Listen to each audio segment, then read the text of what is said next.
So here it is. So I'm here with George, and George came over to help me today. I really want to convey this message to everyone about what happened, because it is absolutely the Lord letting us know that the watch is over, and that 7:27, the time of the sunrise. The Lord told me to look that up. The time of the sunrise was 7:27. Which means the snatching and taking away. And it also means Ark of the Covenant. Well, I built that container as per the Lord's instructions to represent the church that's leaving, the bride of Christ. So then the day after that, George comes over here, and we go and worked on a little job we had. And then on the way back, George had one of his episodes, which he hasn't had very many since he got saved. What, you've had like 2? Yeah, 2. He's had 2 since he got saved.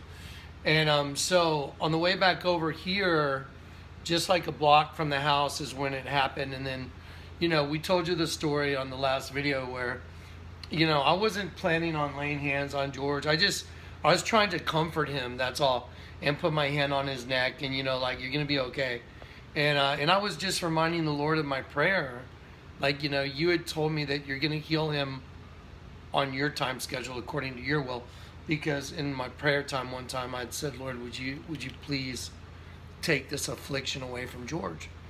And so anyway, so when it was going on, I was praying, and I had my hand on the back of his neck, and I was just reminding the Lord, hey, would you make this easy and don't let him suffer, and those kind of things. And I reminded the Lord of my prayer. And that's when I looked over, and instead of being passed out, George was looking at me like, right? Yep. Yes. Freaked. I mean, it was weird. Right? It was very weird. I was, because I'm driving, I still got one hand on the steering wheel, and I got the other hand over there on George, and, and then I get this jolt through my body. Did you see the jolt? Yeah. The jolt was... It was crazy. It was like a flag that went whop, pop, just pop.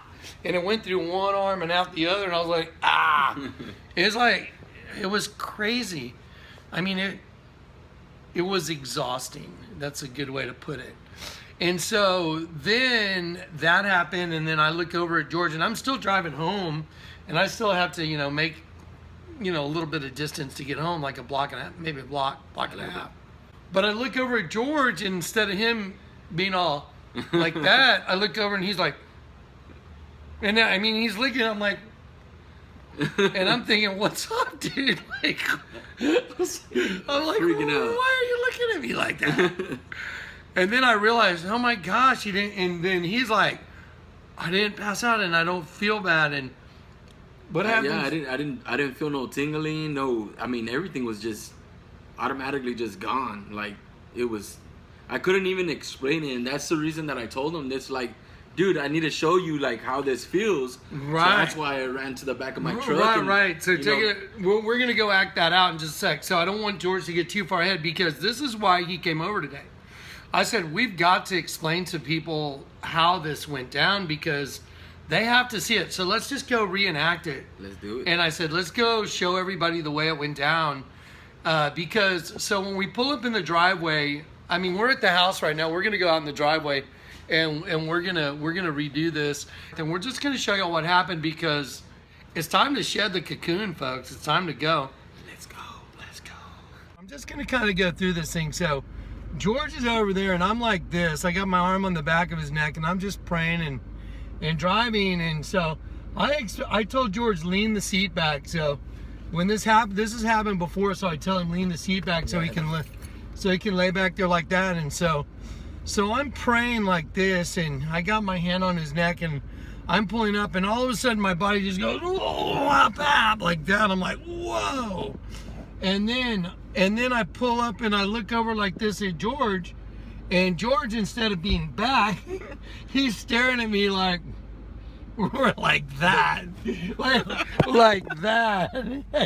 I was like, I know, and I was like, I'm like, what? Like what? Yeah, exactly, just like this. We were looking at each other like this. I was like, what? And I'm like, wait a minute.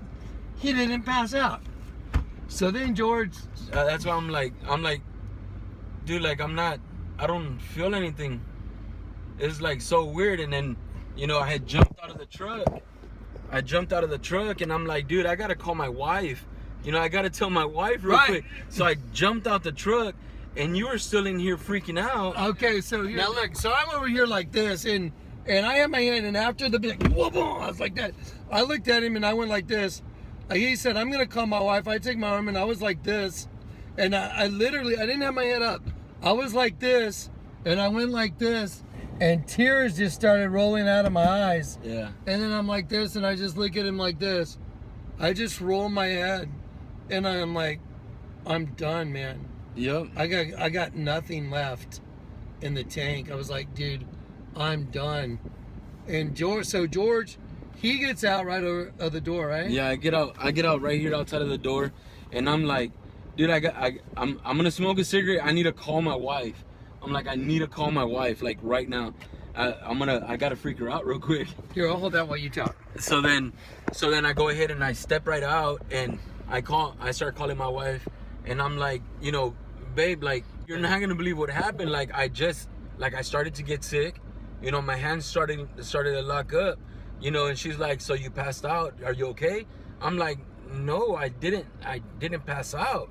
And she's like, what do you mean? I'm like, it went away. Like, you know, we were in the truck, and, you know, it started to go down, and, you know, I tell her, I'm like, you know, Johnny just reached over and he saw me. You know, I told Johnny that that it was going down, that my hands were already locking up, that I can feel all the little ants in my head. He says it, he vocalizes, he's like, and I'm like, dude, that's it. He goes, oh, I feel all the ants like on my head, and I'm like, oh, here it comes. And I was like, yeah, it's going down. And I turn around, I tell him that, and, you know, I told her, it was like, that's it. So she's like, so you didn't pass out? I'm like, no, Johnny reached over and he was just praying. Like, he wasn't like trying to lay hands or nothing. He turned around, he touched my shoulder, and I didn't know that that's what he was doing, because I'm like not over here, I was in here, so I didn't know what was going on really. But, you know, I know he had his hand on my shoulder, and I know he had removed my ring, and then I was like, just, you know, I told her that you had removed my ring, you were praying, and then it just stopped. It was gone. Like, from locked fingers, I had even popped my finger like I always do. His fingers go like this, and they get real stiff, and they look all double jointed, and he pops them. It's kind of freaky. He's like, and I'm like, ah. And usually, like, my hand swell up, so my wife and, well, Johnny already knows, you know, to remove my ring, because then, yeah, that'll hurt later. Yeah. So now here's the point of this video. So this comes on the heels. This is the day after the sunrise video. You know, like, the watch is over. So here's the thing. So then I'm sitting here, and I'm like literally with my head leaned back, my arms down by my side, like I showed you. I didn't even have my hands on the steering wheel. I couldn't pick them up. I was exhausted. I mean, like, ah. And I looked at George, and I mean, I just had tears, and I'm like, dude, I'm done. I got nothing left. His wife told him that she needed the truck, you know, so she can go pick up the kids from school, because we had just found out she had a ball in her car, you know, so it wasn't drivable, you know, long distance. So then, you know, I turned around and I told Johnny, you know, if there was any possible way that we can go and drop off the truck. He was like, yeah, let's go. Absolutely. So we took off. And so here's the next part. So now I told George, come back over, you know, today I want to show you what happened, because we're getting ready to shed our suits. And our suits is our bodies, and because flesh and blood cannot inherit the kingdom of heaven. And so the Lord God has communicated to me in a perfect way that it's time, you know, that we're going. We're going to drive back over there. I'm going to drive my truck. George is going to follow me. Okay, so I'm picking this up in the car right now, and I'm on the way to, you know, the route we were going when I ran out of gas. But now what's so crazy is this. I am literally out of gas. I'll give you a scripture. I know you have little strength, but you have not denied my name. Kept the word of my patience. Therefore, I will keep you from the hour of testing that shall come upon the whole world to try them that dwell upon the earth. Guys, I've got nothing left in the tank in me. I mean, I poured it out like a drink offering onto the dry, parched ground. And that's what my life has been for the last 15 years. Just pouring myself out for the benefit of others. So here we go, right here. This is where my car went dead, right here. Right here my car died, right here. And I'm like, oh no. And I look down and I'm out of gas. So I just start coasting. I put my car in neutral. And so I just start coasting this way. Now George, he came alongside me to the left. And I was trying to get his attention. As a matter of fact, I was calling him on the phone. But he got on the highway right there. He got on, and I stayed on this access road, and I just was coasting right here. And I was like, oh no, I'm gonna block all the traffic, you know, here at like 4 o'clock. And I'm coming up to this light, and I'm like, and I look to the right, and there were no cars coming. So I said, okay, I'm just gonna coast through it. And I coasted through it, and I pulled in right here. And this is it. So this is where I pulled in, exactly. Okay, so there's George pulling up, just like he pulled up. I was sitting here out of gas. George gets out. And so George walks around, and we start talking. And we're talking about how crazy the whole experience was. And I was like, dude, that was so crazy. And then I said, George, go look at the number on this building. Did I say that? Yep.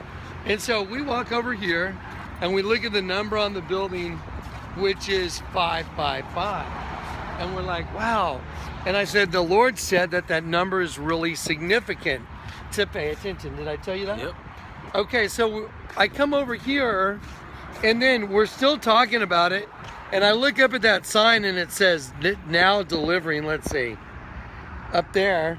And it says 321 in front of a gate. And I'm like, wow, that is so weird. And I'm talking about the whole experience, how it drained me, how I was out of gas, my truck's out of gas. And I'm like, it's so weird. And George goes, I'm still freaking out. So I'm like, dude, like, that's when I started explaining to him. I'm like, dude, there's like not even no way I can think of explaining it to you. And then I'm like, you know what? Hold on real quick. That's right. So I ran over here. You know, I opened the back of my truck. I pull out my coat. Yeah, he pulls out a leather, and I'm thinking, what's he doing? Leather coat, and I put it on, and I'm like, dude, this is exactly how it feels.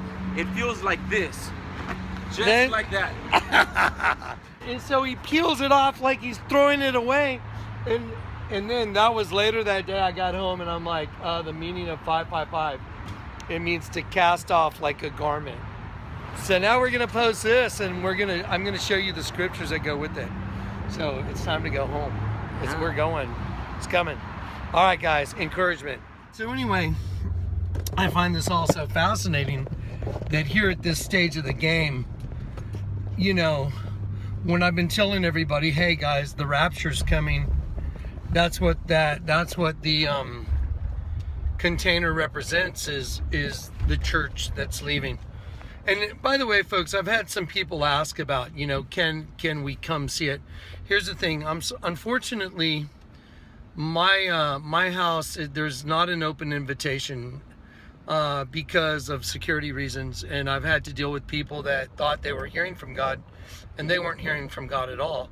So because of those reasons, if anybody was to ever show up unannounced, it would not be received well at all. It would be received with the police and with police reports, because some people have done that, and that is absolutely a complete breach of protocol. So please don't do that, because otherwise I'll have to make a phone call. That's it. If the Lord wants to open the door, I'll certainly let you know. So that's the way it works. If he tells me to open the door, then I'll do exactly what he says when he says to do it. So we'll just leave it at that. How's that? Then you'll know. So the rapture's coming. We're about to 555. We're about to take off like a garment and cast away, just like George did.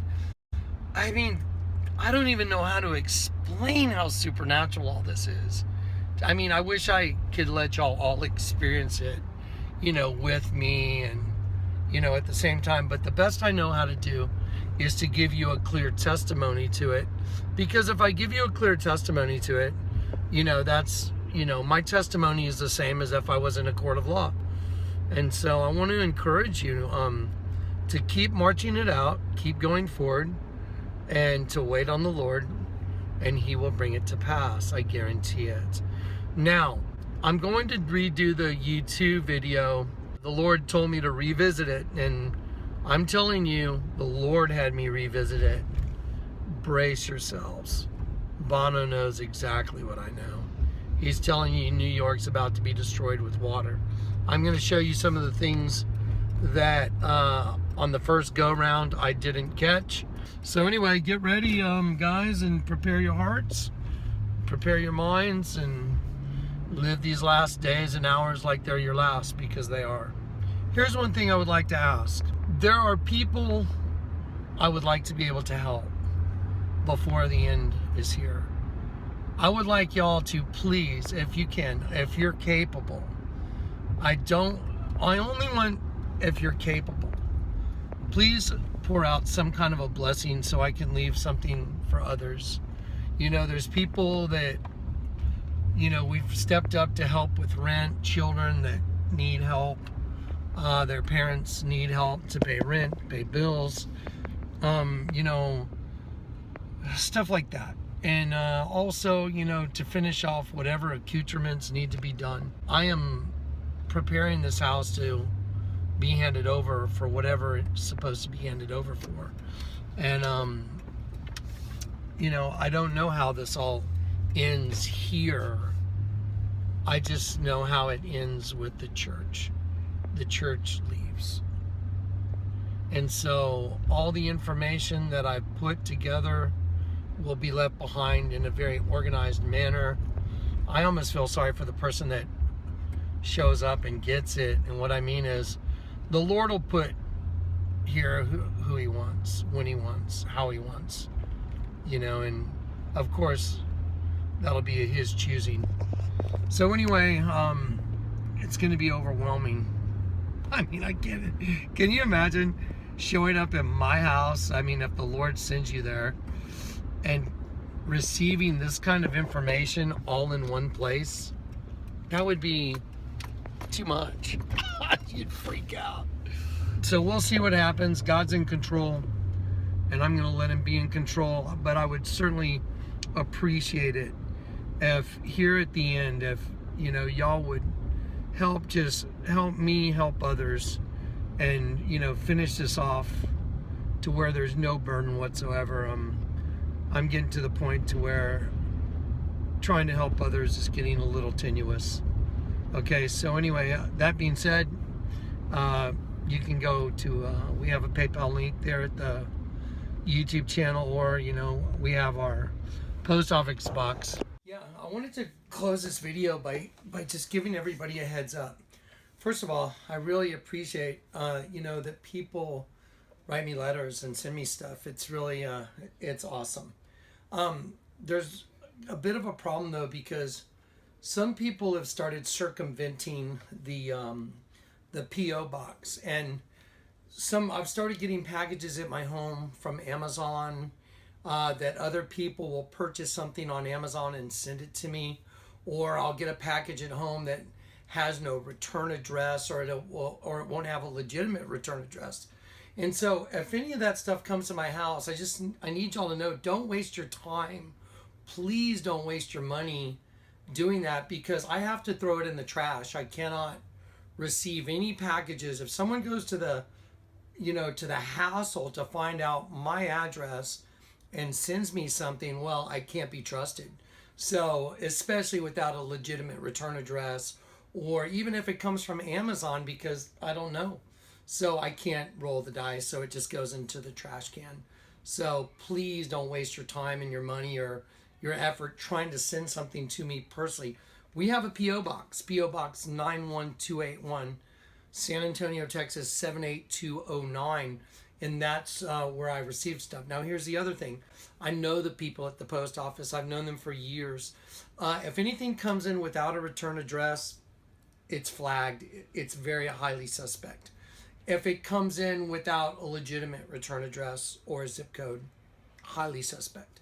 So those things will be returned to the postal people, because I've had some weird stuff happen. So I can't receive anything unless there's a legitimate return address, unless, if I've talked to somebody, like, I have some friends that have said, hey, Jonathan, I would like to send you this from this location. And then I know about it and then I'll receive it, but I can't receive packages that way, or letters, none of it. So anyway, please don't do it, because it just ends up in the trash can. Okay, so I just want to be clear about that. But I'm glad to receive whatever you want to send me. Please make sure you don't forget your return address. Please, anyone that puts a non-legitimate return address, watch out. Okay, so please don't do it. There started being some of that stuff going on, and actually I had people that showed up at my house uninvited. That's crazy. You don't just show up at someone's house. I wouldn't show up at one of my good friends' house uninvited. So if anyone ever shows up at my house uninvited, that will be considered like a hostile arrival. It won't be greeted well. So I have to be like that. All right. Thank you. God bless.